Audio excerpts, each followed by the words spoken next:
சொன்னவைகளை வரவேற்போம், அல்லவைகளை சுட்டிக்காட்ட வேண்டும். இதுதான் சட்டமன்றத்தில் எதிர்க்கட்சியின் கடமை. உங்களுக்கும் எங்களுக்குமான வாக்கு வித்தியாசம் 17 லட்சம் தான். மக்கள் நலத்துறை அமைச்சர் அவர்கள். சற்று முன் பேசிய திராவிட முன்னேற்றக் கழக சட்டமன்ற உறுப்பினர் கூறுகையில், தமிழக வெற்றிக் கழகத்திற்கும் திராவிட முன்னேற்றக் கழகத்திற்கும் 17 லட்சம் வாக்குகள் மட்டும்தான் வித்தியாசம் என்று குறிப்பிட்டார். எந்த சூழ்நிலையில் அந்த வாக்கு வித்தியாசம் என்பதை மக்கள் அறிவர்.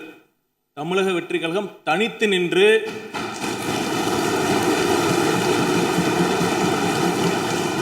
பெற்ற வாக்குகளையும் திராவிட முன்னேற்றக் கழகம் பல கட்சி கூட்டணிகள் உடன் பெற்ற வாக்குகளையும் ஒப்பிடுவது மிக மிக பொருத்தமாக இருக்காது. நாங்கள் பெருமையுடன் சொல்வோம், எங்களுக்கு கிடைத்த ஒவ்வொரு வாக்கும் தமிழக வெற்றிக் கழகத்திற்காக மட்டும், தமிழக வெற்றிக் கழகத்தின் தலைவர் முதலமைச்சராக வர வேண்டும் என்பதற்காக விழுந்த வாக்குகள் தான்.